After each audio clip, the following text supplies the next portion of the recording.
Mason Brownlow, welcome to the show. Thanks, really mate. appreciate you coming on. Thanks, buddy. Thanks for having me. We're friends in Algarve, Yeah. part of this whole refugee group, but it's great to meet so many cool people. So I thought it'd be great for us to chat about your background in design and print and your time at the FA. But also we've got a connection with, the protests during COVID and why we're in Algarve. So tell us a little bit about how you've ended up here in Algarve with me and all of the others in our little crazy gang. Well, it was COVID, all that whole nonsense that happened. We were stuck in England. Well, we'll say stuck in before. Let's go back. We were travelling around. We had 2 kids at the time, and we were travelling around. My wife was ill. She came out of her illness, and I had a property that I'd managed to get in some kind of business deal with my company I used to work for. I ended up with this property. I forgot that I had it, basically. Sold it, made a little bit of money, and we went on the world tour. So we went travelling around the world, and we went literally all over the place.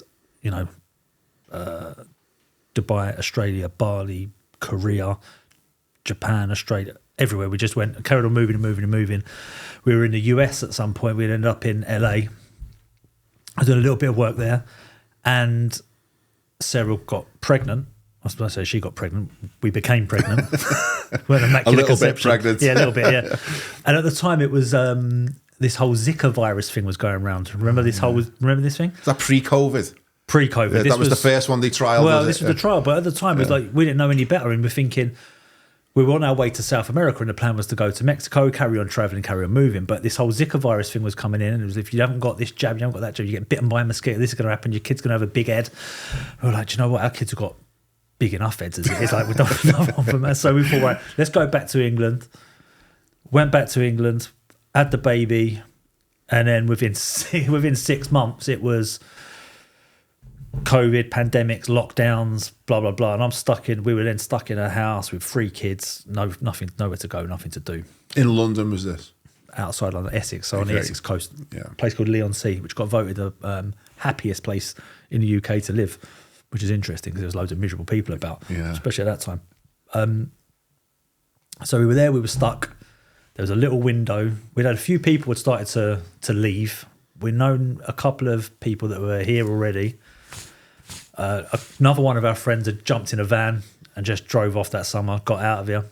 There was a small window when we went on holiday in like the October, maybe the end of August, September. They opened up a little window at some point. And we went on holiday, went to Greece for a week or something like that. And then we come back and we're like, right, next time, because the window shut again, they let you out for a week. And then when the window opened back up again, we were like, right, pack the stuff up, let's get out of here. And we literally packed the car up and drove to Portugal that weekend in like an October 20. What was that? The first lockdown, second lockdown? What was it? Because the first one, they didn't really. They only paid like lip service to it here. Yeah, it was the second one because it was coming off the very end of it. It was because when we got here, there were still people here with masks on, and you had to show IDs to go into places and stuff like that when we first got here. Yeah. And we were just living up in a mountain, away from everybody and away from people. The only time we needed to go in here was into and we didn't really know. We weren't down this end. We were right up the other end. We were at the top of a mountain. What, by Sagres? Yeah, we were in Sabrash. Okay. Which is closer to Faro, closer to the airport, but we were right up the hill in a nice house. We were like isolated from everything. And then we were like, hey, this is nice, but we've got no one around us. There's nothing going on.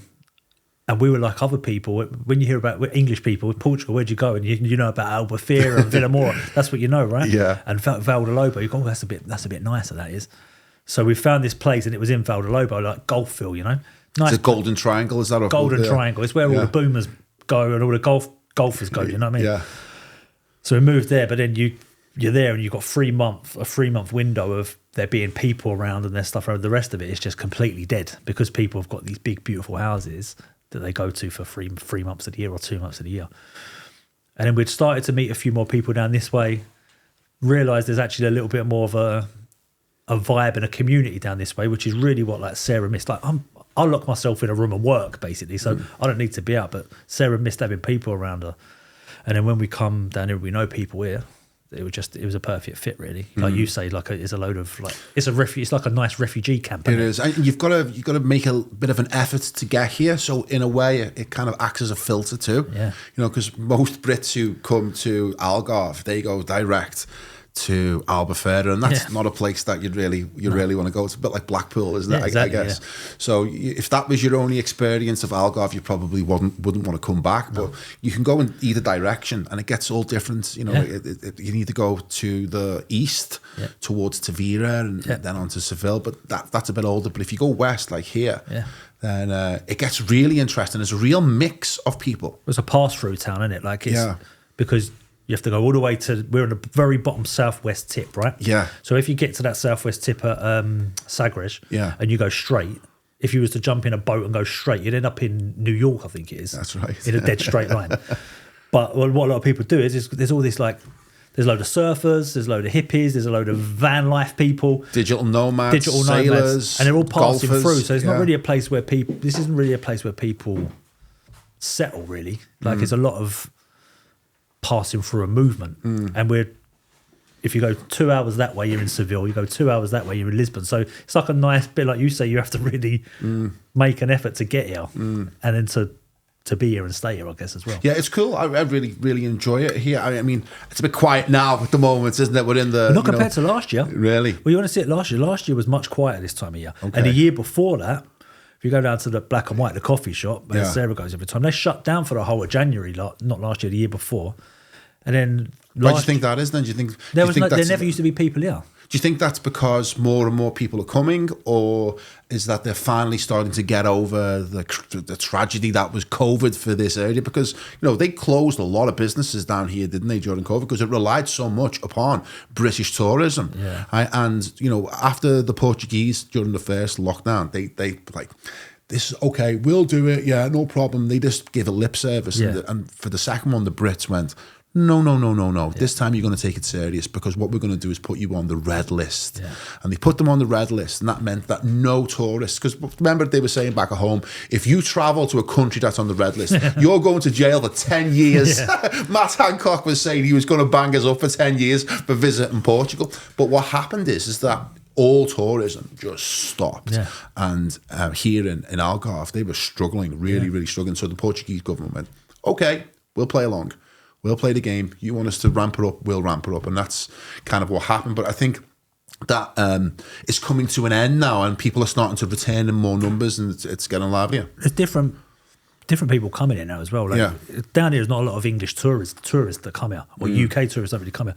So a lot of Americans, a lot of people from all across Europe, and you'll see it when you're walking around. You can hear the voices and you can see the people. And there's not as many British tourists down this end and down here, because they're just not.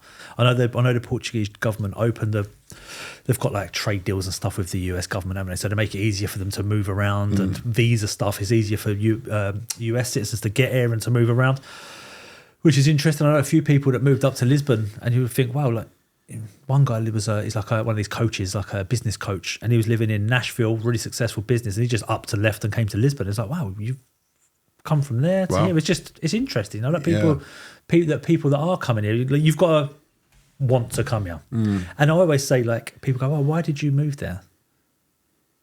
And it's like, well, tell me what's good about it. And it's like the clock, it's silent, the clock's ticking. Because you can't put your finger on it. No. But it's convenient. It's really convenient. It's 2 hours from England, isn't it? It's 2 hours from England. The weather's nice. Yeah. The people are the Portuguese people are great. The reason I like them is because they're like me. Don't bother them. Don't talk to me. We won't talk to you. Almost, that's what I think is great, because you can walk down the street and no one's going to bat an eyelid at you. But then at the same time, if you engage, they're going to engage. And I quite like that.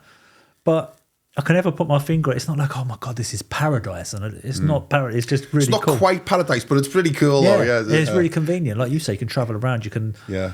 But the other thing I always like about it is you're on a landmass. Being stuck on that island and being told that I'm locked in and I can't get off because I haven't got a boat. I know. Petrified me a little bit, a caged bird syndrome, and it's what they call it. Especially with the threats that they were giving, especially with the propaganda that they were pumping through the airwaves. We're like, whoa, this feels like a little bit fucking prison island, getting out of this place.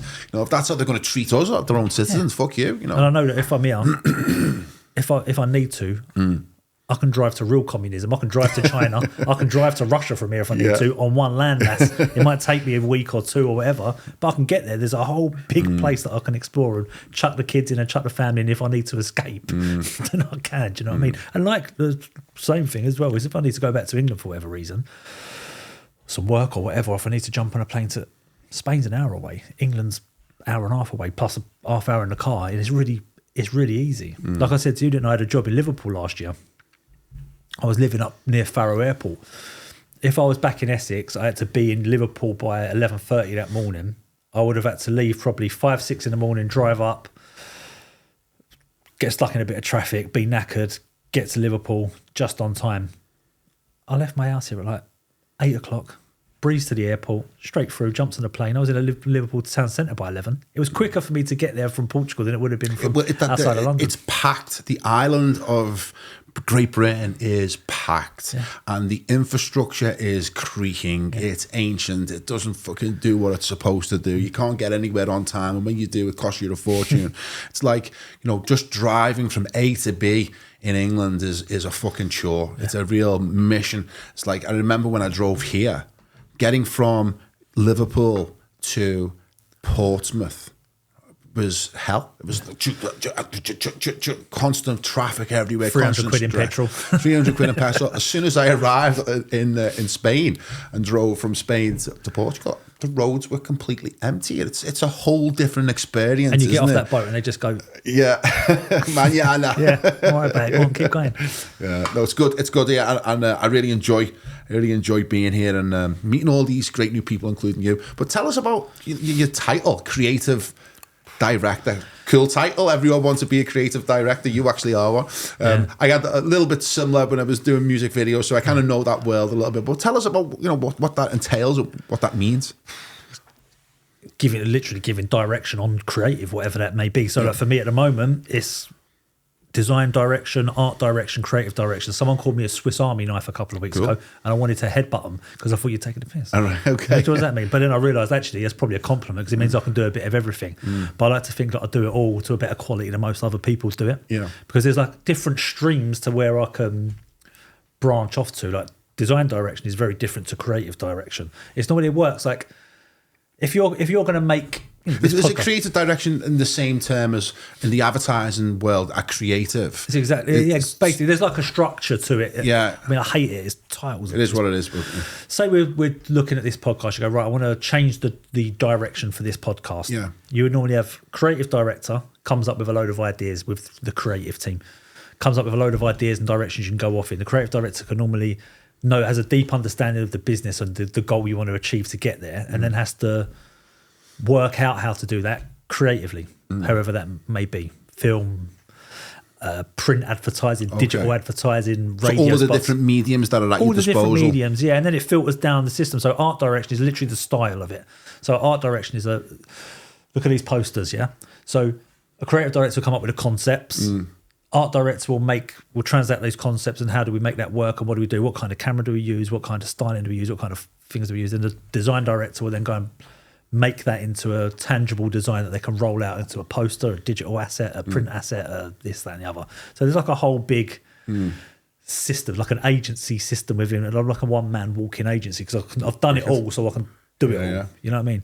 So I get hired for different people to do different things, basically. So you've accumulated all of these like design skills, these technical skills over the years, and we were chatting about this. We were chatting about how technology is going through these numerous revolutions, and it's happening faster and faster and faster, become more and more digital. But you've been around long enough that you've seen all of the transition and revolution from the analog days in print, because you started off in print, didn't you? Well, they used to call it as like a blanket term for like if you did anything that was back in those days, like what was it? Late 90s, so like the turn of the millennium when I started. Anything that involved a computer and a printed something at the end which was printed was you were in the print. Like that was just what it was called. So you could have been people would have thought I was a printer, or they didn't know what I was. I didn't really know what I was either. I was just in this office changing the bins, looking about what's going on and cleaning down the worktops before everyone got in and going to get the breakfast and paying checks in and stuff like that, like a runner basically. But you started seeing what's going on and then you start absorbing it all.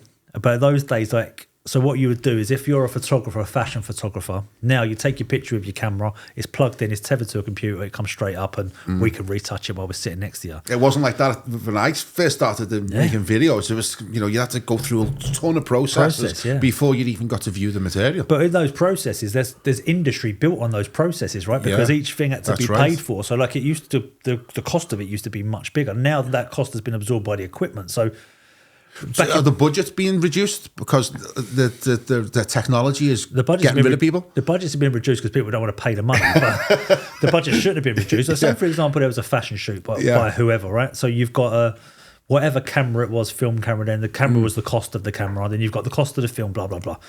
You take your pictures. The photographer then would either expose them and get them all processed, or they'd send them off to a lab. They'll do them. That's part one. Now you have a picture. Now we've got pictures. Right, now what do? We need to get this picture into this magazine or onto that poster. So you'd have to scan them. But it's not scanners like we've got now. We do photocopies and everyone's got one in the house. They were these machines called drum scanners, big as this room. Wow. They were like £1 million each. Giant drum, almost like an oil barrel, but thinner. You'd mount the pictures onto the drum. But the actual prints, physical prints, or like transparencies, like 35mm prints, whatever they were, because you blow them up. And then there's different processes for different ones. So the actual prints you just mount onto the scanner with tape. They'd spin round super fast, and this little light in there, this little camera would take pictures of it, which was the scan. It would go backwards and forwards like a scanner does now. If it was a transparency, you'd mount them first on a thin layer of oil, on a see-through like acetate type thing. You'd put the transparencies on, then you'd cover them with oil again. You'd have to then put another layer of this acetate over the top. You get this brush, which is an anti-static brush, which you could do with brushing yourself and your socks off with, so don't get another shock. You brush all that off, and then you'd look at it under a small magnifying glass. You brush out all the bubbles, then you'd scan it again. They'd go on the drum machine, they'd scan.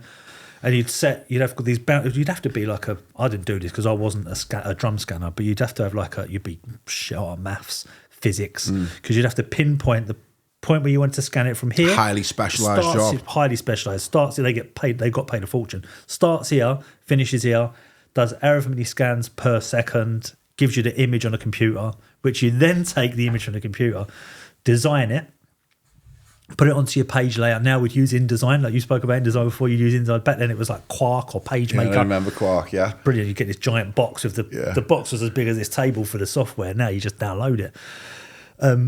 So then you'd put it into your page layout. Brilliant. Now what? So now we'd print a PDF, send it off to print. Not in those days, you didn't. You printed it out to a giant machine bigger than this room, which you then produce films. So when you print something, like when we download an image now, it's an RGB, red, green, and blue. Back in those, but was still, when you print something that like tangible printed thing, it's CMYK, cyan, magenta, yellow, black. You have to print out films for one cyan, one magenta, one yellow, one black. On top of each other, like lithographic printing. Exactly like litho printing. Then you put it all together, and then you'd have your page. So you'd hold it up, you're looking at it, it's all black and white. But when you print that, the cyan is printed in cyan, the magenta is printed in magenta, the yellow is printed in, and the black is printed in black, and then it comes out and it's a physical page. That's how print works, right? So if you think about I mean, you must have done that a few times because you've got a clear memory of that, haven't you? Even though how long ago that must have been. Well, yeah, and then within there, like things change. So you used to get proofs, right? So when you got to that point, you've got a printed proof, a colour proof, which is called a chromalin. It was just like the brand name of the company that did it.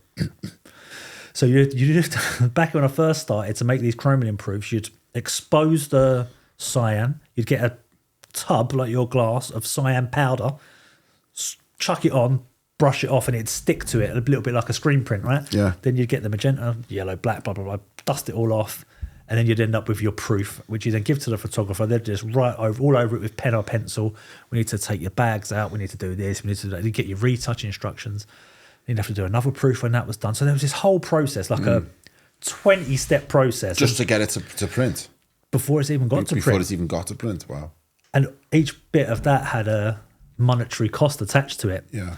Now, you're going to take a picture of that straight on the computer, you design it yourself, send the PDF over to me, off to the printer. So that's closed down all of those little cottage industries that sprung up to service that process. So many of them died. So many of those things died back then.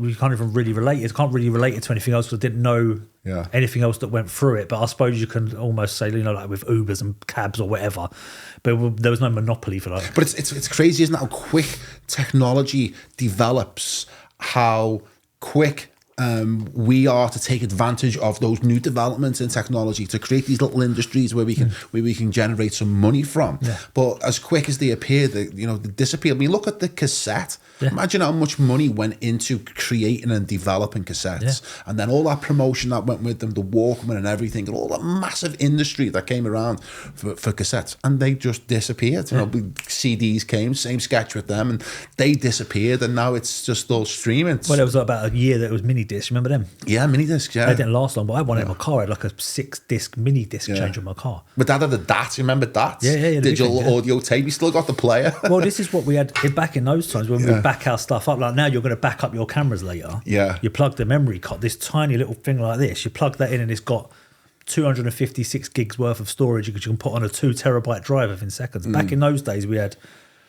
They were little, like floppy disk. Well, floppy disk was 1 megabyte. Yeah, right. 1 megabyte. Yeah, 1 megabyte. So then they had like people like us within the industry. There was a thing called a zip drive, which was like a floppy on steroids. So it was like a fatter floppy drive, which was 100 megabytes. At the time, that was like, this is fucking, we're in the future. And then we had these other things that were called like SideQuest drives, and they were this big, and they were like 250 meg, and you'd have to put them into this machine to back all this stuff up. And then, like, when that era, it was like almost overnight, and that digital era changed, we had like piles of these things. What the fuck did you do with them? What did you do with them? Chucked them in a bin. Yeah. Because once you backed it up and you're on little DAT drives, you're on tapes, and then all of a sudden it's cloud storage and other stuff like systems and like the RAID systems, all this. I don't know what to make of it though, because it's like the digitization of our culture, of our history. It kind of it kind of obliterates it in a way, doesn't it? Because if it only exists digitally. Right, and there is no analog, physical, tangible, record of what we've created. Does it exist? Can it be manipulated? Well, and that's the problem for me as a skeptic and as someone who's always got it's the manipulation part, right? Because if it's in a cloud, who can get to it? Yeah, it's not just you who can get to it. Like if you think that, you're naive. If you think that all your selfies you're taking and uploading to your cloud. A cloud just means someone else's computer, someone else's system. Exactly. Yeah. Like I've got a friend who works. He provides generators, backup generators for data centers. Yeah. And there's a massive operation going on across Spain, Portugal, Switzerland, Ireland, where they're building these ginormous data centers for Microsoft. Microsoft are paying for it. It's not talked about, it's not promoted. Yeah. They're taking huge drains upon the national grid, and it's to create these ginormous city-sized data centers, right? Where you have to have various levels of security pass to get in them, right? There's like the deeper you get in, it's like bloody the Pentagon, right? And this is being built to digitize our entire culture, is to run the 5G network, the AI, really interesting stuff, but nobody knows about it. Billions and billions are being spent on it. The AI stuff's interesting. They did one job that come up. I turned it down eventually because it was a bit weird. And it was about, when you're buying something, say you're going to go buy a new pair of trainers, and you go in, you have to, first of all, you have to move the puzzle piece across, right? And then it tells you, it asks you a question. Tick the boxes that are bikes, tick the boxes that are bridges. And I always just thought, this is a bit weird test of my skills. You still get it wrong sometimes. Fucking creative director, don't you know? But you still get it wrong though, don't you? Oh fuck, I clicked the wrong one. But speaking to this guy, and what this guy is doing is he's building those, but custom for a brand. Yeah. So if you're Nike and you're on a Nike site, it's name each pair of Air Max, or tick each pair of Air Max 90s. Custom captures. Basically, that's what it is. And so I was like, this is interesting, and I can see the need for it from a client point of view. But what's the because it was funded by Google, he had some Google money behind him. I was like, so what's the point of it? He said, essentially what you're doing is you're building up the AI's intelligence. You're training it. You're training it. Yeah. So if it's asking you what's a bridge, it kind of knows what a bridge is, but you're reaffirming what a bridge is. So every time you click on that bridge button, the AI is ticking a box that you're making it more knowledgeable almost. Free training. Yeah, so we're all feeding into it without knowing as well, which is weird, right? It's the same with the map system as well, because ultimately what they want to do is Google want to own the map space and that means where you're going and what you're doing eventually, wherever weird path that goes in. But you're training up their AI in particular every time you do it. I just thought it was mind-blowing.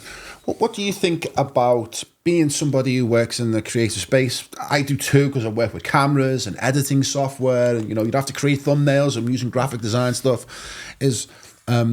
What's your take on where we are heading with this whole AI, right? And there's something that you mentioned to me that I wanted to chat to you deeper about, which was the gentrification of design, or creativity is what you called it, the gentrification of creativity. And I thought that's a really interesting title. I'm sure it's got a lot of, a bottomless pit that we can talk about for hours. But what's that? But they kind of go into each other, right? So this is, you get me going now. Good. The AI thing, first of all, it's just another tool. You've got to be capable in the first place, which is where the gentrification of creativity comes in. That's my new catchphrase. My other one is, so if you're a freelancer and you're in the freelance pool, as it were, I call it the snake pit of mediocrity. Because most of them are shit. Yeah. And it's a snake pit because they're all climbing over you to get, I get these LinkedIn messages and people following me and want to contact me because all they really want to do is see what jobs I'm going for so they can jump in and get ahead of me. But so with AI, it's just a tool. And you see people getting scared of it. It's just like having Photoshop. If you can't use Photoshop, you might be a little bit scared of it. If you can write a brief, so this is the other thing, like you've got all these mid-management level people that are giving people like me who's been in the industry for 20 years a brief. They've come out of a college 2 years ago and all of a sudden they want to tell me about marketing and how to market and want to give me a brief, but they don't know what they're talking about, right? So they can't write a brief. That's point one. If you can't write a brief, you can't brief the AI to give you something that you want to do, right? Yeah. So I believe that I'm quite good at writing a brief or getting to where I want to get to in the creative process. So end product, I can create pretty well with, like say Midjourney, for example. I use that quite a bit now. Wow. To generate imagery, normally for decks. What would you do for pitch decks? Pitch decks. Yeah. Because if your pitches, I work for a couple of PR companies. So sorry to interrupt you. Are you visualizing the end product? Yeah. Right, and then you're able to give the client a fully realized a vision of what that end product is. So with these PR companies, it'll be like they're selling something to Amazon. I did one last night. They won't mind me saying. They did a pitch for Amazon Prime, and they wanted they've got this deck. Giant deck with all these bits and pieces, and they put a mark on there. Oh, we'd like to show a HGV truck with a cinema screen on the side. We're going to drive it up and down the country. So normally that would involve me going to find a picture, photoshopping it, putting some stuff on the side. It might take me an hour or 2 hours. Instead, I can sit there for 10, 15 minutes, mess about in Midjourney and try and spit something out which is decent, and then chuck it in for the client. Easy. It's Midjourney. It's a low res image. It's not great. You're never going to print it. It's not going to be a poster. It has its capabilities. So it's a guide more than anything. It's a guide. Yeah, they're going to go build something tangible off the back of it. So it's just another tool. If anything, it makes capable people more effective. Yeah. If you're incapable, it's not going to make you any more effective. If anything, it's going to drive you more mad and then get you frustrated that you can't use it. Mm-hmm. And then it becomes a problem because you see other people creating good stuff. And that's when the fear for this AI stuff comes. It's like, oh my God, I can't use it. And because they're scared of it, they can't use it.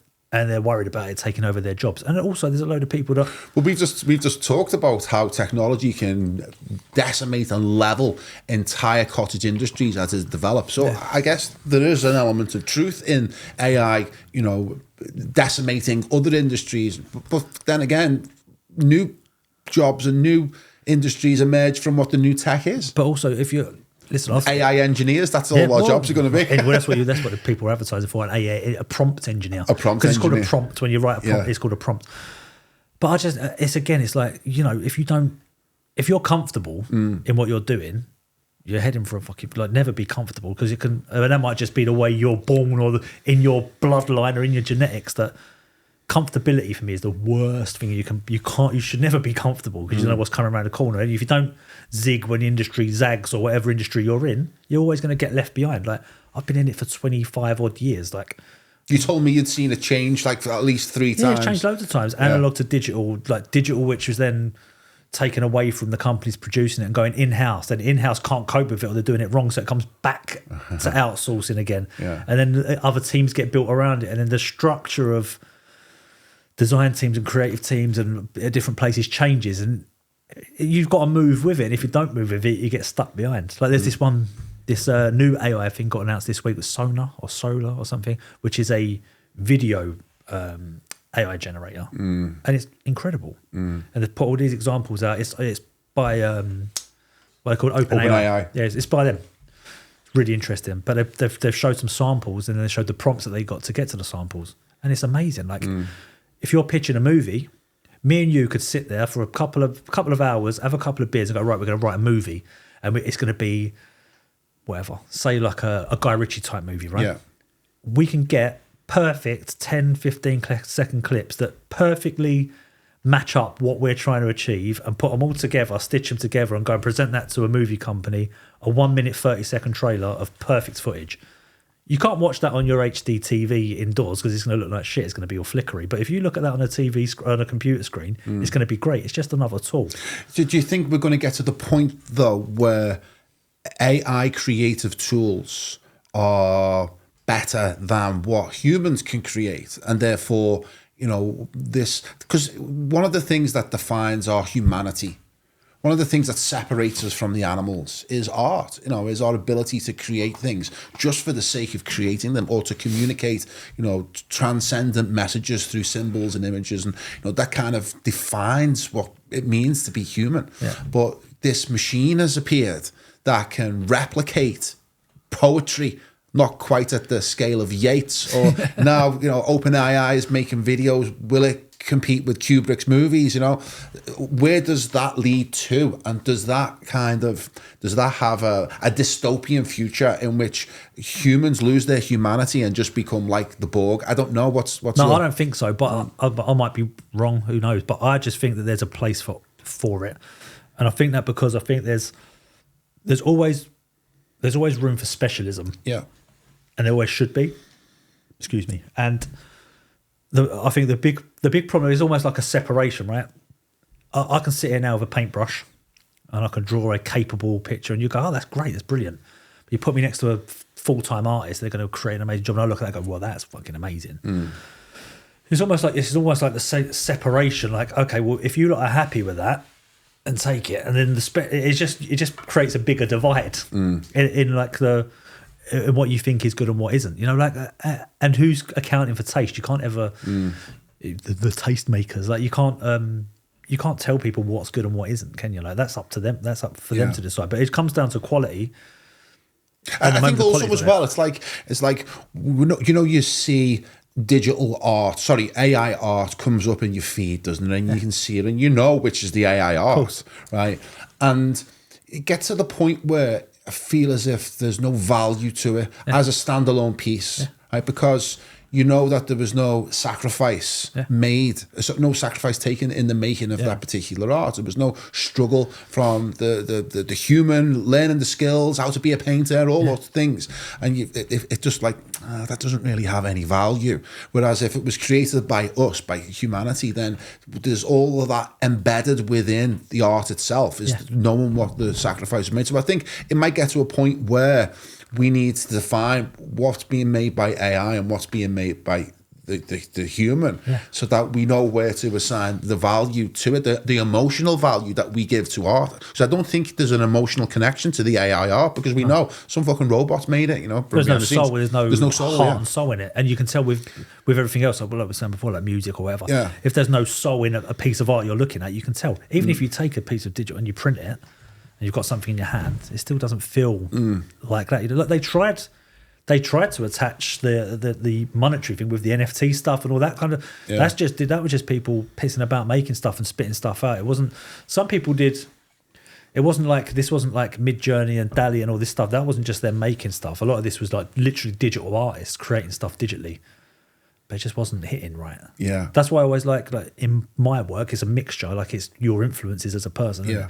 So it's like graffiti, street. Like it's got to have a bit of grit to it. It's got to feel like it's got a bit of... Well, that's why they're hiring you, aren't you? For your authenticity, because you're bringing the street to, these like faceless corporate giants, I guess. And, but that's the big thing. So like a friend of mine posted something the other day, because it's award season in the creative industry this couple of months. But what that means is which agency has paid for the table at the award ceremony, because you're going to get nominated, right? Yeah. And he was like, I don't know whether I should post this or not. Because he's like, he runs a small creative studio up in Chester. I don't know if I should post this or not. I was like, is it affecting your customer base? Are you going to get less customers off the back of it? He said, well, no, because people probably appreciate that I'm writing this. I was like, right, so what is amongst your industry peers? Do you want to be the same as those people?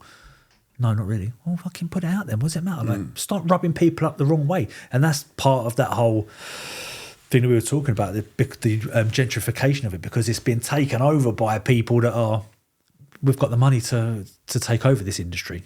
But there's no fucking passion in it. There's no soul in it. And it's starting to show in the output of the work that comes out of it now as well, Because you were explaining to me early before we started was about how with this idea of the gentrification of creativity, in which it's being monopolized by mediocrity, is that film, music, sport is kind of all merging into one blob of culture. Yeah, explain what your thoughts are on that, because that really intrigued me and we didn't really delve into it. You just touched on it. All those as a creative, you just create and you make. And I might decide, actually, I'm going to make a song next week. It's not going to be very good, but it's my expression, so I needed to do it, right? But with that, there comes a lot of stuff in the creative world. So with music, film, blah, blah, and it goes through cyclical turns. And sport, particularly football, because that's where the money is, music and art have kind of molded into one. And we're starting to see it with film as well now. Like we're starting to see these like Top Boy, and Drake has executive produced Top Boy because he's attaching himself to the culture of... So there's loads of crossover. All these crossovers going across all over the place, right? But when you think about, like, where does it come from? Where's the next revolution come from? Because all of a sudden everything starts to look the same and feel the same, and there's no difference, there's no differentiation. And like we were saying before, like music, and you've got rock and roll and all these amazing... Well, where's it gone? It's gone, but then, like, because it's one of my... I love Arctic Monkeys. Alex Turner, I think, is one of the best frontmen, UK frontmen ever. And he'd done that speech when they won the Brits, that rock and roll, it just goes away. But the cyclical nature of it is it comes back, and it's always there, just waiting to come out the front. And I think that's what happens. It's like the dilution of anything creative that you're making, it becomes very flat. Like if you think of it as a chart, it's just very flat. So film's the same, music's the same, all the songs you turn on the radio, all sounds the same. And then all of a sudden something comes out of it, like grime come out of music. All of a sudden there's this aggressive, like, street music come out of London predominantly, like Birmingham, inner city places, and it starts to expand and expand and expand and expand. And all of a sudden you've got some posh white kid who's trying to emulate it and trying to do the same thing, but it's inauthentic. And that's always like, we spoke about this briefly, but authenticity across anything. Like, it doesn't matter whether I'm talking about design, I'm talking about life. Like, me and you, the way we talk to each other. Yeah. I know you talk to your missus in the same way I talk to mine, and I've got friends who are like, "Oh, hello, darling," and they're a different person. It's inauthentic. Yeah, you're keeping up that lie. Yeah, and that's what's infiltrating like creativity. It drives me fucking insane. Well, I think it's a really good point, and I totally agree with it, because you can see it, can't you? It's just a blob, and it's like pop has just taken over. The whole Simon Cowell phenomenon has spread across every industry, hasn't it? And it's just, what can we spit out next? Because it's easy to create a pop star. It's not easy to create a Jimmy Page. It's formulaic. It's formulaic, but it's making them the dough. So while it's making them the dough, they'll always keep doing it. But it reminded me of, we went to a party at Christmas. It was in Duskers, and it was an amazing party. I really, really enjoyed it. All the kids went, and one thing blew my mind. It just totally blew my mind, right? My lad Donnie was playing around, and I went to find him. I went into the kids' bedroom, and all the kids were playing, and there was a record deck, a vinyl record deck. The kids were 9, right? And they were looking at each other's vinyl. It's going, what the hell is going? Have I just gone back to the future? Have I just went back to 1988, walked in, and these kids are into vinyl? And I come out and said to you, what the hell's going on in that bedroom? They're listening to vinyl? You went, yeah, that's what they've all got, their own record deck, and they're trading records. That for me was like, it's not over. Yeah. And this is the cyclical nature. Yeah. And this is kids saying, no, we want something tangible. We want to hold it. We want to feel it. We want to touch it. We want to...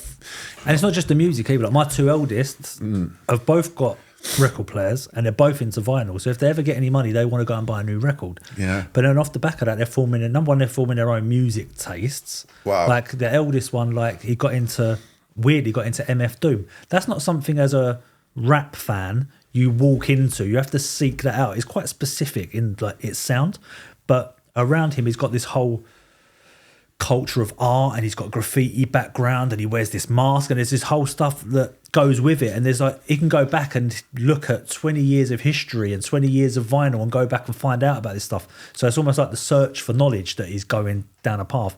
And then the youngest one, like, he's into Eminem and like other stuff, but he just Eminem on vinyl. Yeah, on vinyl. Yeah, he's got Eminem on vinyl. Amazing. But just like they find their own little thing, and they realise when you open this, or you keep on opening it, it's got 8 pages. Oh, there's a poster in there. Yeah. There's this. Like, he's into gorillas as well, and gorillas as a concept is one of the greatest creative concepts of all time. Brilliant. We've got a band here made up of 6 cartoon characters that you don't really know who they are. Like, we know now that they've got real people attached to them, but there's this whole world that's been created.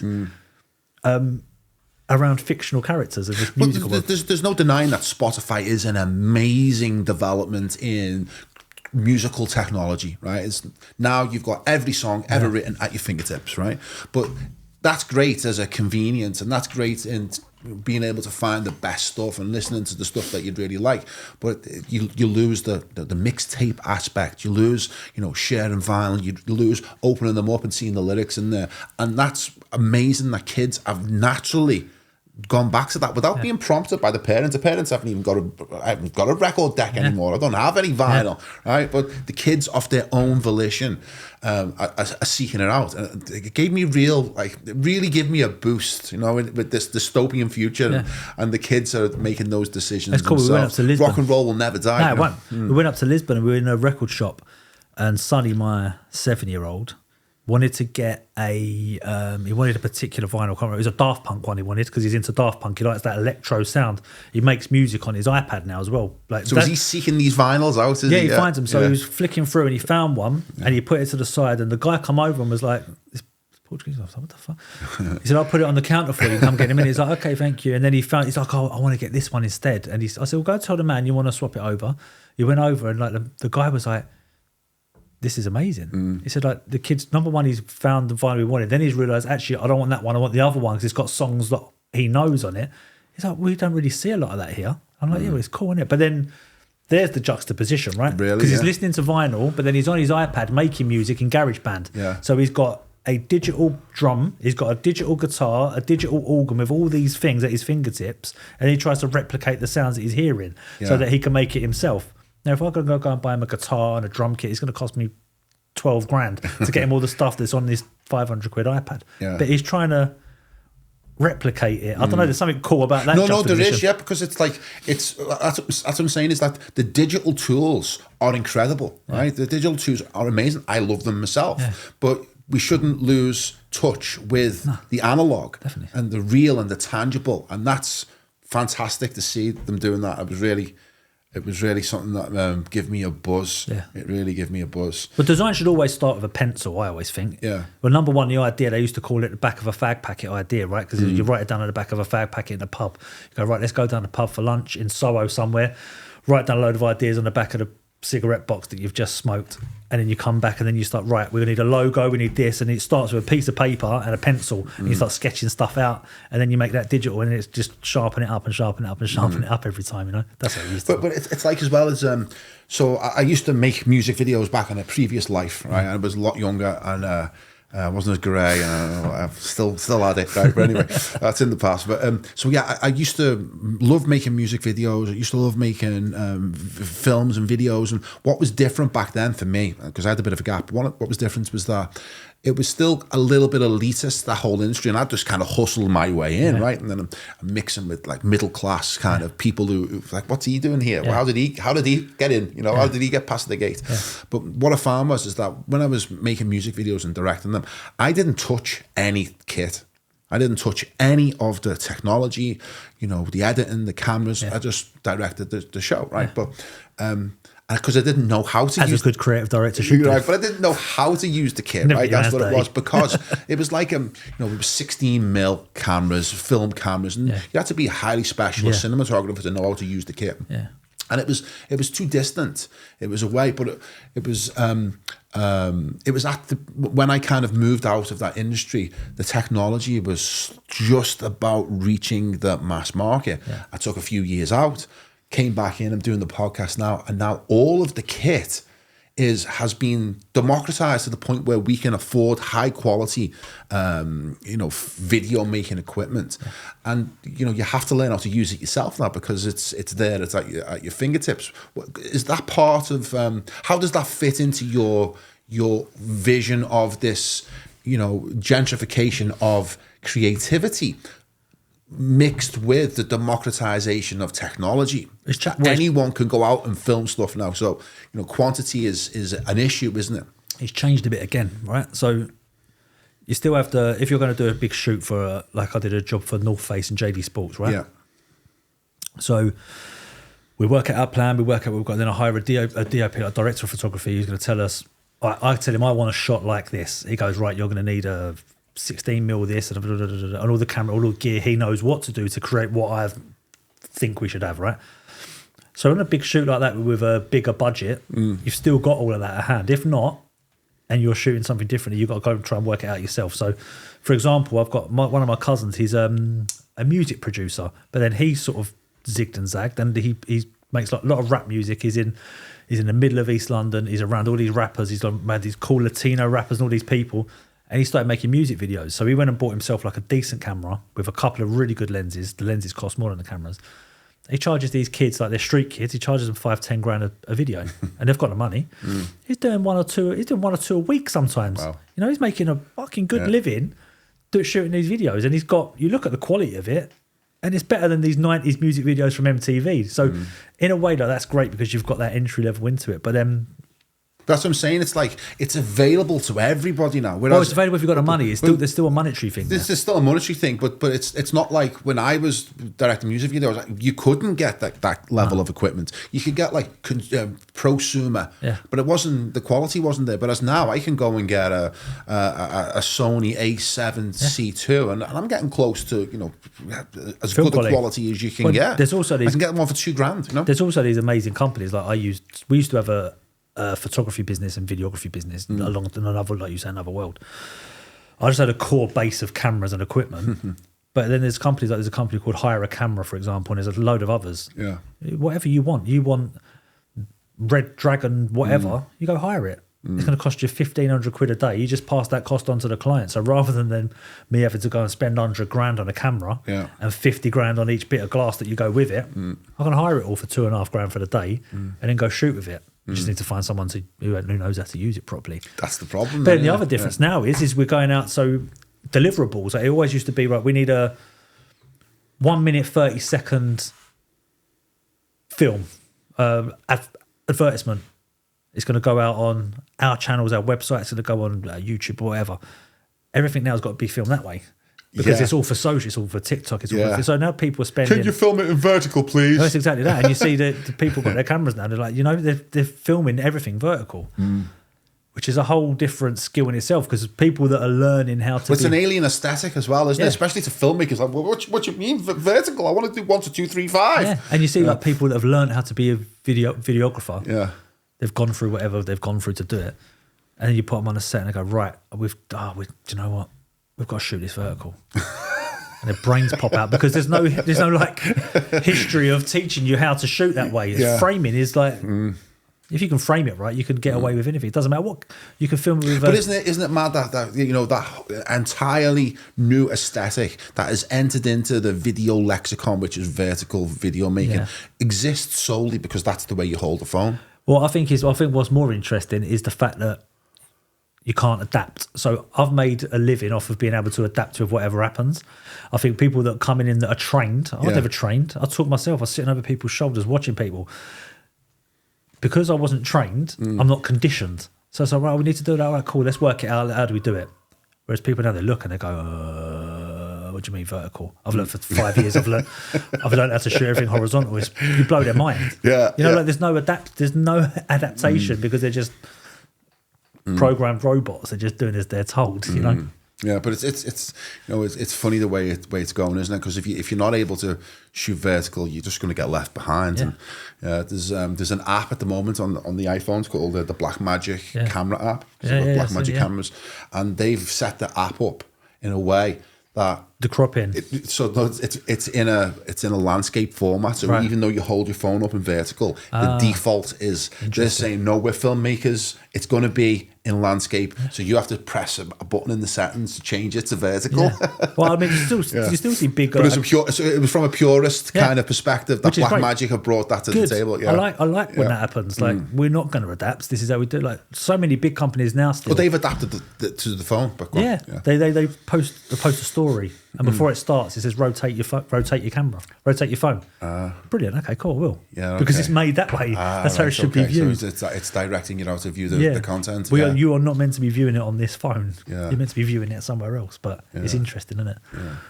Yeah. But another thing we connected on, and I guess probably this is where you source a lot of your inspiration, because to be a creative director, you have to have your sources in order to generate ideas and stuff. And your love for Japan, and my love for Japan and Japanese culture. And I've been to Tokyo, Nagasaki, Osaka, and my father was into Japan, right? And so I always grew up around like, what's this place? And it was always so fascinating to me the way they treat everything as an art. Yeah. And they put dough on the end, way of Bushido, Aikido, all that stuff. When they put a dough on the end, it's like a way of. And it was I realized the life ambition. Going to Japan, and we were following the darkness around. I remember that mockumentary, Justin Hawkins. We were following him around the world, and ended up in Tokyo, Osaka. It was great, and I filmed a couple of music videos there. One for Dead 60s, which was really good. But how did you end up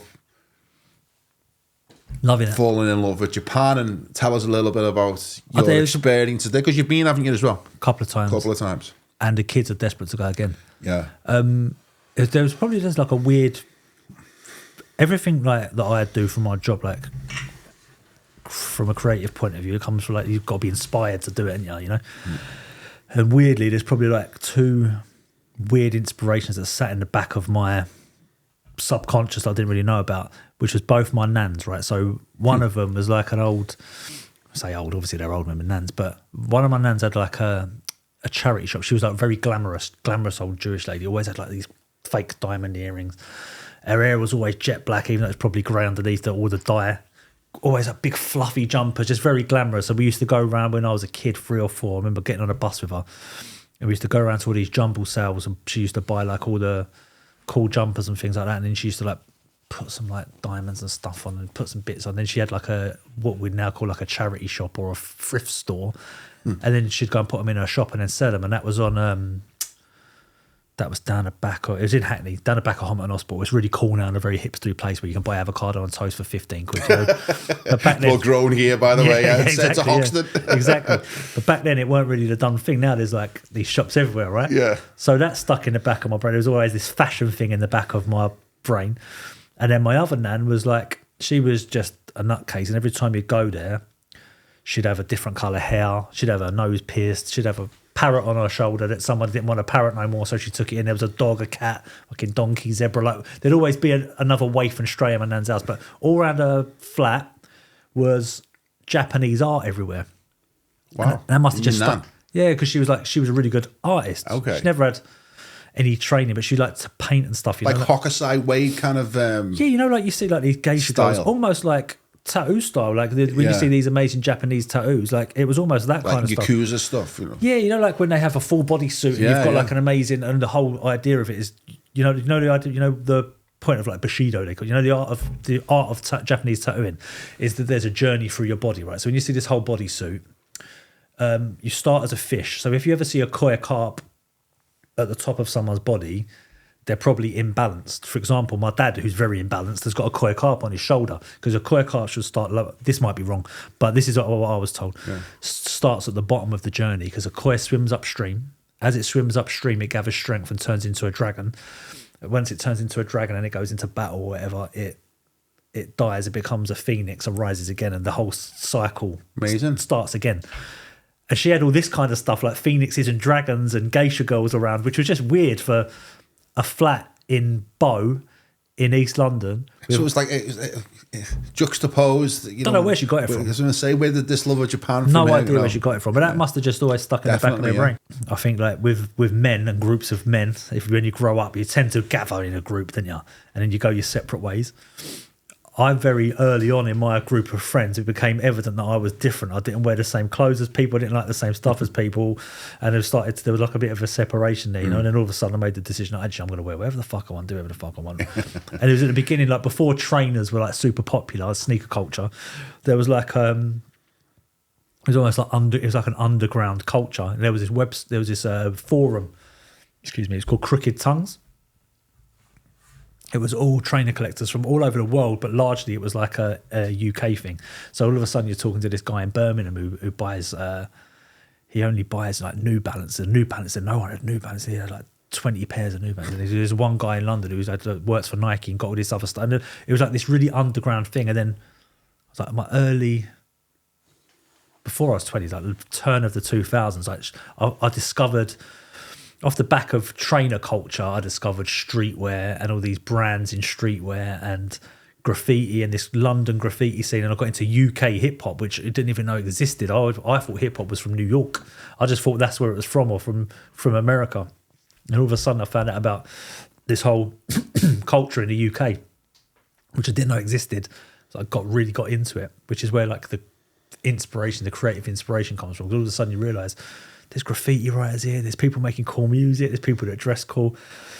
And then like, as you get a little bit older, I can't wear all the trainers and stuff all the time, because you start to feel like, this isn't a bit like you're going out to different places. You're not allowed in pubs with trainers in them days. You can't go into certain pubs. But then like these people started to post things like nice denim, like they're wearing, you start posting pictures of what shoes you're wearing today and all this stuff, right? And it was like, those like jeans and ours, what's that? And you start learning about different types of denim and the selve edge and all this stuff and how the denim's made.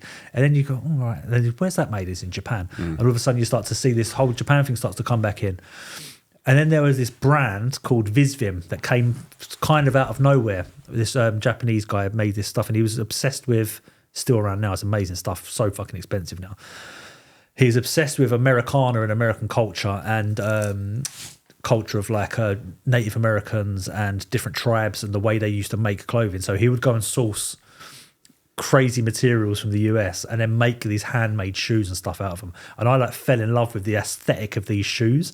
And then from there, like it's just like, that was it. That was your route into Japan. That was Japan. Like it was like Japanese clothing. And but I'm big.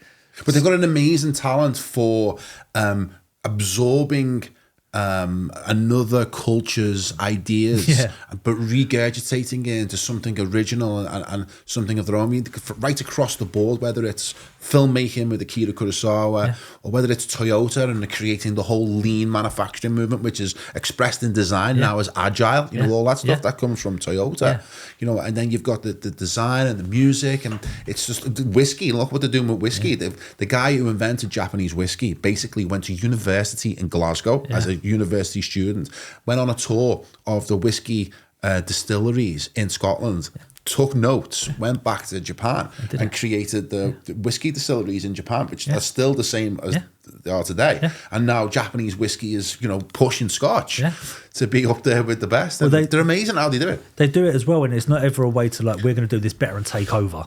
It's all about, like, when you see Japanese, when you go to Japan, so eventually you get there, and you go to these places, these shops and these brands that you never thought you would go to because you've seen it, you've bought something. Goggle-eyed like that, wow. You bought something online, but you realise I'm 6'2" and I'm fat, and that stuff don't fit me. It's made for Japanese people, so I'll just stick to the shoes, or I'll just stick to the jackets because they fit.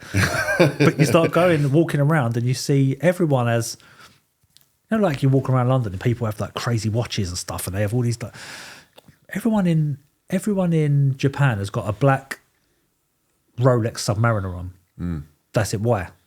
You know, this is the perfect watch. I can dress it up, dress it down. I can go out. I can go in the water. I can dive. I can do it because it's made the best. It's the best. Everything's the best. And then you walk down the street and what is that? It's a pencil shop. They only have pencils, but they have every kind of pencil you can, from A to B to H to everything, up and down, made of different things, different colours, different materials. And then, oh, that's weird. Then the next shop, it's a candle shop. And then there's a knife shop. And then there's a fork shop over the road. They just take something and there is a word for it. It becomes obsession. And it's just like, we have to make the best version of this we can. But they don't get bored, do they? No. It's like, we'd go, okay, I've got pencils, now I want pens, now I've got pens, let's get some paper, let's bring in computers, and the next thing you've got a superstore, haven't you? Whereas they go, no, I want to be the best pencil maker. And they sustain their business off the back of that as well, because you're going to go to the best, aren't you? Yeah. It's weird as well, because, in the West, we would really regard hyper order or hyper organization as being cool, right? Whereas the Japanese are able to marry this hyper organized, hyper, ordered society, but yet still have this like real fucking cool about them. I think it's a really unusual dichotomy. I think that's what we can be attracted to, because there's a bit of a nerdy side to them, isn't there, as well? I remember going to a rock festival. The bands I was in Japan with, I was going to a rock festival, Summer Sonic, I think it was called, big Japanese festival. And all the festivals I've been to at this point involve people being absolutely smashed in the field, surrounded by the detritus of the party. It's like 4 or 5 days of like moving your hand through, sweaty socks and bottles of disused whiskey or whatever. But, glasses of piss flying over. Yeah, right. But in Japan, when the gig ended, I've never seen anything like it. Right? When the gig, they all cleaned up their own rubbish. So once everyone left, it was like they'd never been there. It was like they'd never been there at all. And it was like this aspect of their psyche, which is, I don't know whether it's respect for each other, whether it's fear of the retribution or whatever it might be called, or of the. Of the like the Borg, that they've got a little bit of the Borg going on, or there's this element of like not losing face or having shame within the culture. I think it's the shame thing, because when you go there and people can't talk to you, can't talk to them, and they can't talk to you. And I said this to you. First of all, you think, we thought like, are they ignoring me? Are they being rude? Because it gets to a point where you're trying to communicate with someone and they're just like this. But then you realise, no, it's because they have shame in not being able to communicate with you in your language. I'm in your country. You shouldn't have to communicate with me in my language. But they still understand hospitality, don't they, at that level? But it'll be that I'd rather than talk to you and disrespect myself by not being able to communicate, I'm going to not talk to you. So come this way or come that way, but I'm not going to even try and engage with you. And I think there's something really nice about that. Like just from a... humanity, basic humanity. I mean, don't get me wrong, they've got a really amazing culture and humanity, but they've got a cruel streak as well, which they demonstrated during the Second World War. Their warrior culture. Yeah, their warrior culture, yeah. And I think that's another thing, because I've done all these weird and wonderful treatments and random stuff I've done over the years, like therapies and stuff like that. And the one thing that always comes back is that you're a warrior. Like somewhere in your lineage, there's warrior in there somewhere, which is hard to believe when you're dressed up in Japanese denim and putting pomade in your hair. But it's like there is something in you. Well, look at samurais, how well dressed those guys were with the hair, and the kimono. But I think that's another thing, like there's another thing in that culture that you respect, because it's like a quiet killer, like. Just keep pushing me in and see what happens. Like, I think there's a bit of that to him. Well, there was a YouTuber, don't know the guy's name, Somalian YouTuber, American Somalian, and he was in Japan, and he was testing Japanese patience and hospitality to its limit. So he was confronting Japanese on the street, right? And embarrassing them and humiliating them and, prodding them and going, watch these guys. They won't do anything. This is going on for weeks and weeks, right? And he's sending these videos back to the West. They're going viral and people saying, this is going to come back bad for you, right? And he kept pushing them and prodding them and really, really humiliating these Japanese people. And the Japanese didn't know what to do. They didn't know how to handle it, because it was such a pattern interrupt to how they understand how to interact with each other, that they were just like frozen by it until word got out and it got sent to some level of samurai up in the society, or some level of yakuza, and they came down and they got this kid, this famous YouTuber, give them a bit of a hiding. Good. And he arrested them and they put him in jail for 5 years. Because when did that become entertainment? And that's part of the problem about this whole creativity thing and the watering down and the dilution of it. Okay. Because everyone copies each other. Yeah. So they see Jake Paul got famous from years ago from pissing about and winding people up on these prank videos. Well, number one, it's not funny. But number two, everyone's doing it. So where does it become good or clever? Like you see, I think that even that world's starting to implode on itself. Good, now. it needs to, because everyone who was watching those videos of that guy humiliating the Japanese all wanted what happened to him. Yeah, they wanted him to happen. Yeah. Yeah, everyone was willing it on. It was like, come on, guys, nick him, get him off the street. So when do you become someone who's consuming it as content, or when do you become a voyeur? It's like with what they always used to say about Floyd Mayweather with boxing. No one liked him. He was a heel, right? So people used to watch him because they wanted to watch him get beat, but he never got beat. Yeah. So you become a heel. It's like with WWE, whatever it's called now, FE, whatever. You've got heels and you've got what they call a good guy? What's a heel? A heel is the bad guy, the pretend bad guy. Okay. So you know The Rock, who's a big famous TV star, when he was in wrestling, he was a heel. So that's the bad guy, the instigator. He'll come and try stuff. So there's a heel. I can't remember what the name for the good guy is, but they'd have But that's really interesting that you'd call Floyd Mayweather the heel, because that's exactly what he was. No one supported him because there was nothing really to get behind with this guy. But you tune in to watch him get beat. You tune in to watch him get beat, but he'd never get beat. And you look at the numbers and it adds up. Yeah. Because people like Canelo now who just win. The numbers start dwindling. But then people replicate it now. So like in UFC, you've got people pretending to be the heel, pretending to be this fake bad guy. Interesting. But they're not that person. Yeah. But then they've got to live with it. All of a sudden they've taken on this persona. It's just weird, isn't it?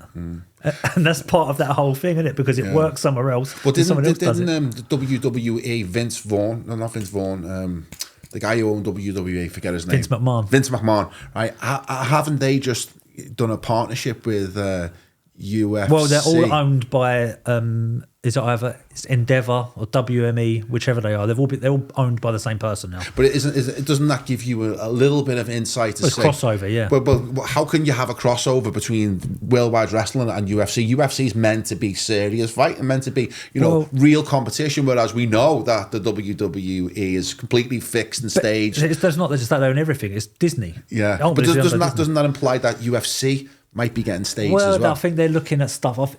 Listen, if you know anyone who fights and you look at anyone, a boxer, MMA fighter, anyone who's ever been inside a cage, anyone that does jiu-jitsu, no one's going there to lose. Yeah. Like, never. And you'd have to pay them a lot of money to throw it. And also, you can see it if you're going to throw it, Like, hopefully you're going to speak to Colin at some point, and he'll tell you all about that. He'll go deep on it. Because no one's going, you don't train like that. I did a 6-week MMA course and I was fucked every time I did it, Like there's no way you're training for 3-4 months in a camp every day, training like that, getting punched in the head to lose. But Paul Smith, the Liverpool comedian, God bless him, he put himself through that kind of level of training. And he was looking good. And he was looking really good. And then he got a punch in the head. Yeah, but it was over pretty quick, wasn't it? It shows you how quickly, But also it's like the geezer 15 years younger than him who's in good shape. Yeah, give it a good effort. But yeah, that's a perfect point. Disney own all of that.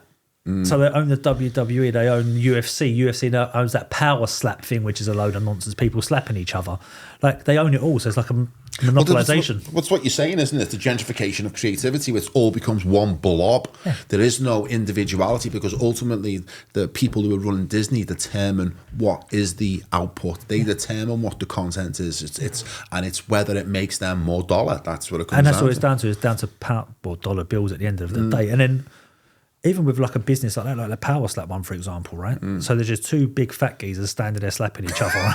So it's like arm wrestling, but slapping each other. It's terrible. Yeah. But they're getting maybe 300 people in for a live event. So they're not taking a lot of gate money. Yeah. They can't be paying the performers a lot of money, but they're getting loads of views, right? Because what they do is they send a load of influencers there to watch it. Yeah. Gets posted all over the place and they're getting money off the views. So they're getting money on the back end off of the advertising from their views and from whatever, like, all that works. So they've set up this, I don't want to call it a sport, they've set up this thing just to get views. And it's attached to something else that is potentially got like more kudos to it. So, we're attached to UFC, they're real fighters. We're owned by the same company, but it's not. Which is why now you're seeing other companies like BKB, bare knuckle boxing, starting to come up. UFC tried to buy it and made an offer a couple of weeks ago. They turned it down. You've got One Championship, which is like the Asian arm, which they do like, it's not just MMA, it's kickboxing, Muay Thai, they do, or K1, all different types of rules, all different types of fighting. They have these amazing cards. They get the best fighters from all over the world. They do these different types of competition. You're starting to see competition now coming into those areas, which is really... You need it, yeah. Yeah, it's interesting. Like you do start to see in different arenas like where it starts to be pushed a little bit, you know? That's one of the areas you've kind of specialised in over the years is sport. Yeah. You know, one of the areas that, you know, you kind of dominating, right? But interestingly, we were chatting about this. We were chatting about, you know, your roots through, you know, your career and stuff. And there was a period that interests me, right, which was when you were working for the FA and working under one of LFC's greatest managers of all time, Roy Hodgson, when he was, you know, given the downgrade from Liverpool to England. And I remember, you know, one of the best chants ever from the Kop was Hodgson for England. Our own manager, get rid of him, send him to England, and that's exactly where he went. Yeah, exactly. So you were working at the FA during that period, and you were, you know, designing the marketing and some of the branding that we know today, or we remember, especially if you're my age and you were watching football back then. I think football itself is a really interesting topic to cover about where we're heading with football, how it's changed over the years. And you've kind of been behind the scenes during a lot of that transformation. Tell us a bit about your time at the FA. I went to the FA as head of design. So that's basically what that means, is like looking after the design team. So when I first went there, it was a small team of, I don't know, 3 or 4 people. And you just, if someone within the business needed something designed or you needed something to come to them, they'd bang it out. But there was a couple of, like, a friend of mine was running the comms team, which is like responsible for contact with newspapers and then all the social media stuff. That was at the turn of when social media was coming bigger, you know, probably 10 years ago. So the idea was, right, we're going to build this whole big team here. We're going to blast the numbers up on social. We're going to make some really cool shit. We're going to disrupt it a little bit, shake it up a little bit. It's a governing body. It's boring. On paper, it's a boring place. It's, you walk in there, it's soulless. Like the office was inside Wembley Stadium. You'd walk into the gates where you'd normally walk. Like, it's where all the prawn sandwich brigade walk in. You walk in the big gates. You go up the thing, past all the boxes. You go through a security door, and then you're in the office, the FA offices, which are behind the south stands. Big screen, a big digital screen. That's where the offices are. Then my office was off to the side with our little design team in it. So we ended up growing the little design team from like 4 people into like 8 full-time staff and about 10 freelancers. And we were literally doing everything from creating like email signatures and triplicate receipt books for the accounts team or for whatever, you know, to doing the graphics for the World Cup. When you go to the hotel, to make the team feel like they're not in France, they make them feel like they're at home. You decorate the whole hotel with England branding all over from top to bottom. So they feel like they're at St George's Park, which is the England training centre where England train up near Derby. So they always feel like they're a little bit at home from home. So like everything with anything that goes out to the public facing that had any kind of design element to it would come through like my team. And we started doing some cool stuff and some interesting stuff. Some stuff that we weren't really meant to do. So like part of the job is to like create the brand guidelines. So you must stick within this when you're going out to public. So you've got colours, you've got logos, you've got this, you've got that. But we're going out on social media. So like traditional brand guidelines don't really apply when you're going out on social, because you're just trying to shake things up a bit and be different to other people. So we kind of went a little bit rogue and started doing some cool stuff. Like we went and made, it was at the time Rooney had just broken the goal scoring record. So there early 2000s was that? Mate, I don't know. It wasn't. It's got to be like 2010, 12, 13, 14, I don't know, 10 years ago-ish. Yeah.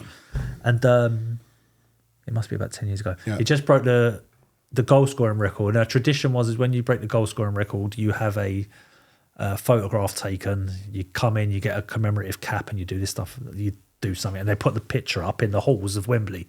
So when you go into the England end, which I think is the north end, I might be wrong. When you go into, you see the picture of all the top goal scorers as you walk down. It's like, you know, Gary Lineker, blah, blah, there's all these pictures, Bobby Charlton, blah, blah, the picture of people are standing like that. What can we do different? So we hired this graffiti artist, this unknown graffiti artist, a little bit like Banksy. For the FA. Yeah. It's called Axe P19, really cool guy. He's got like, you would have seen his work. He does loads of stuff up in Manchester. He's always like a really photorealistic face. He does them everywhere. He done the Marcus Rashford one. You see that when he did the school meals. Yeah. So we got him to do a giant canvas as big as this wall of Rooney's face, and then we just done like a really cool video around it, and then we hung it up. It's hanging up in Wembley now, so we got something up on the walls of Wembley, like tangible and all that. Cool. We made a giant flag, the biggest flag. They call them tifos now, don't they? So these giant, they do a lot of it in America. Giant flag that the fans held up, which had 50,000 tweets that we'd printed onto this picture all across the whole thing. Just started to do like some random stuff like that. It was really cool. Like we started to shake it up a bit, and it kind of moulded where England have gone now. England actually produce really nice output now for everything. But at the time, we would just set up FATV, which now is its own beast. It's good. They've got a whole studio and a whole system. And the guys that are still there now are like giving talks on how to set up a studio system for sport and how to film for sport and how to. It was like the start of something really cool. And then it got to a point where it was like the FA had to make up a deficit of 180 million quid. I can't remember. It was something to do with building the stadium. It was that Carillion scandal, I think it was connected to. Was they'd run out of money or they couldn't pay the bill. They ran out of money, couldn't pay the bill, so they had to claw back 180 million quid.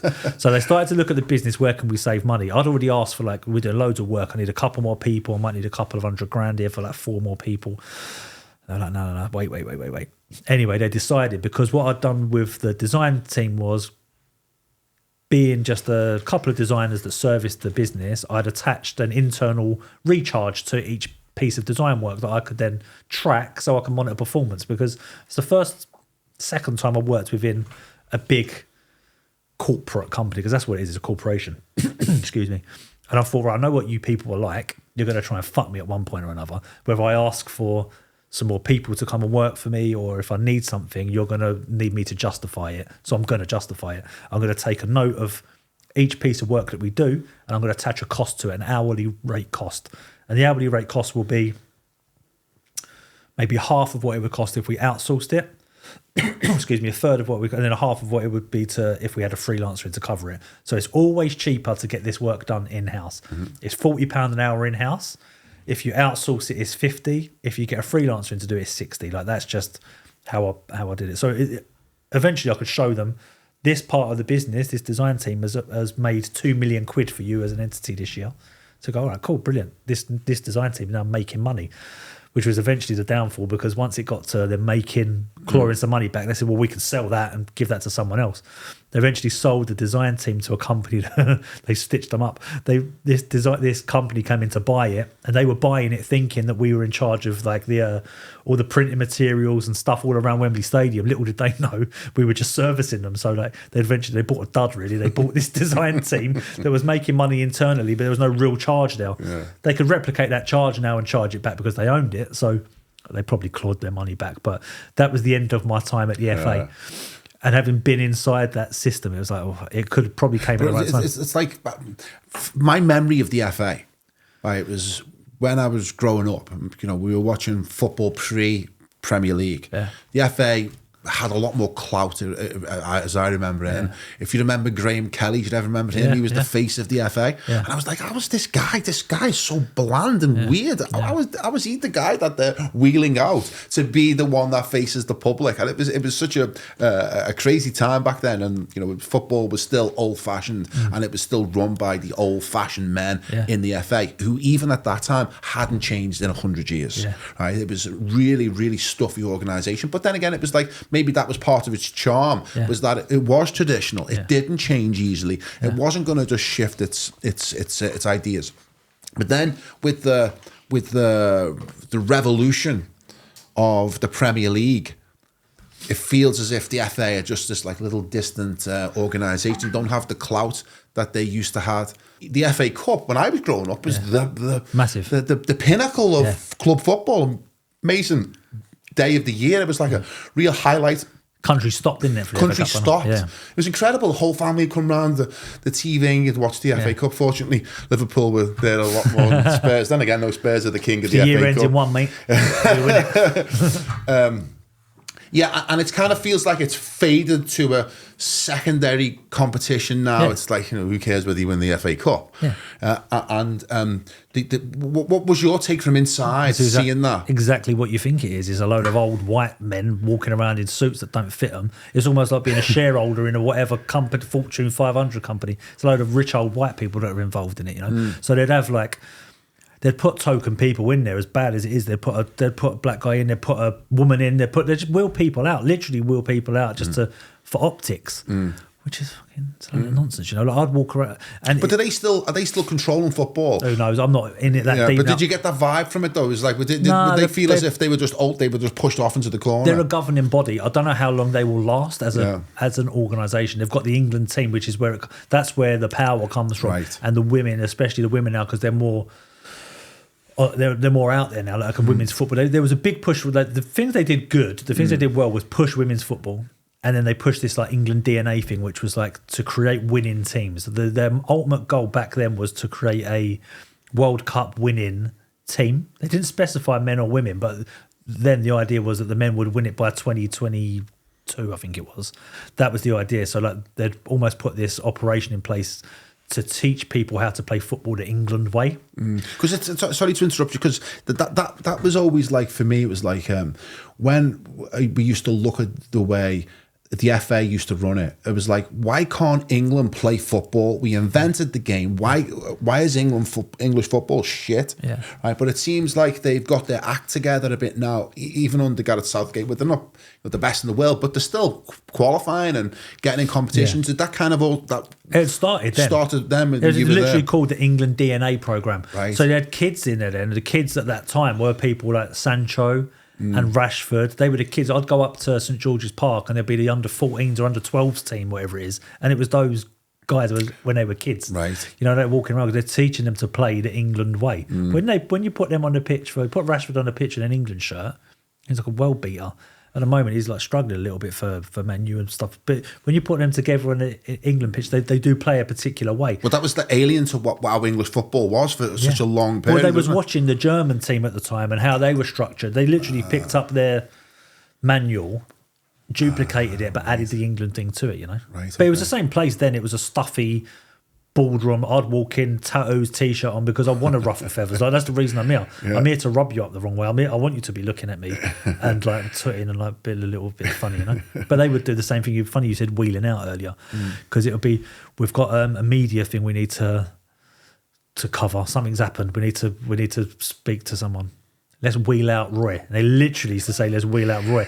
And in the back of my head, you've got him in like a Hannibal Lecter thing. You've injected him up the arse to give him his personality, and you wheel him out. You put him on the PR thing, let him talk. You know, so it was like. But he was like the classic company man, Roy Hodgson, wasn't he? He was the yes man. He'd do whatever the company would tell him to do.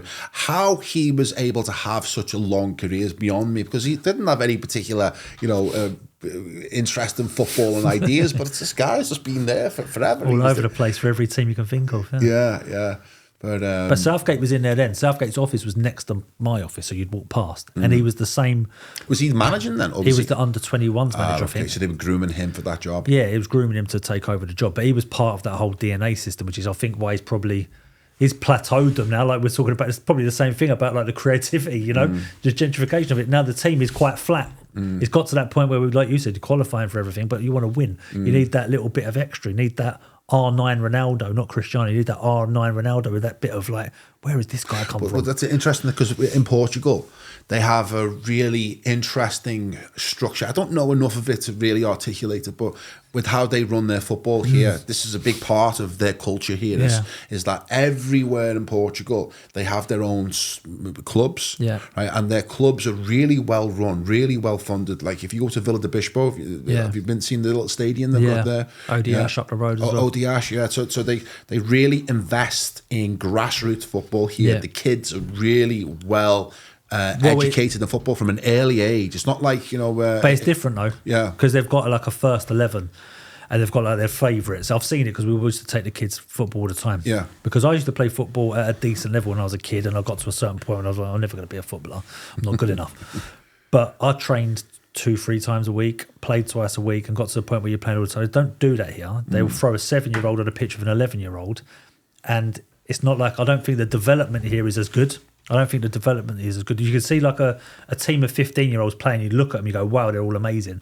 But I think that bit in between, I don't think the development's as good. And that might be. But they produce a consistently good national team. Don't need the Portuguese. For such a small nation with a small number of people, that they've competed at the highest level on the world stage for a long time. I think in the UK system, you get like burnout as well. Like you probably know people like I do, and their kid was barely in nappies, and they've got a ball in front of them.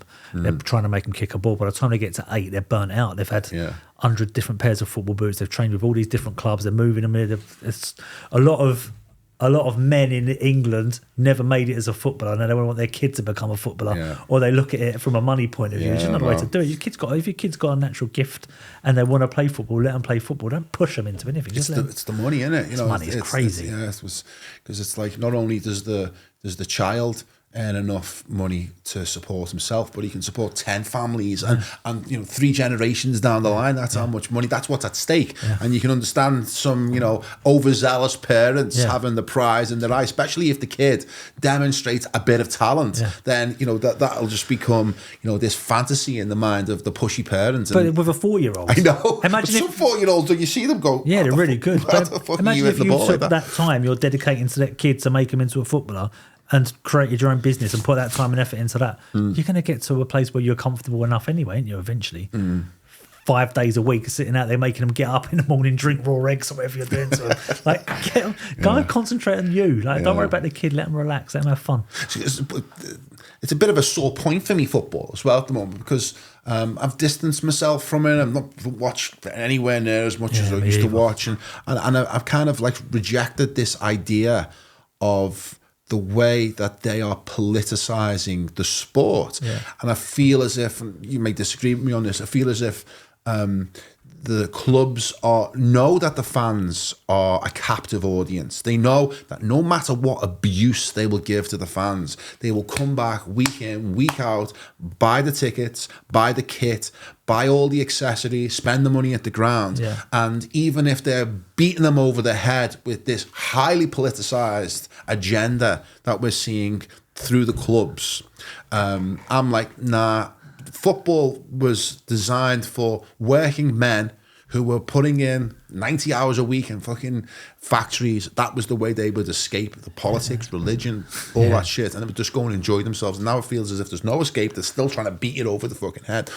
What was your take on that, being from the inside? I think you give the clubs too much credit. Okay.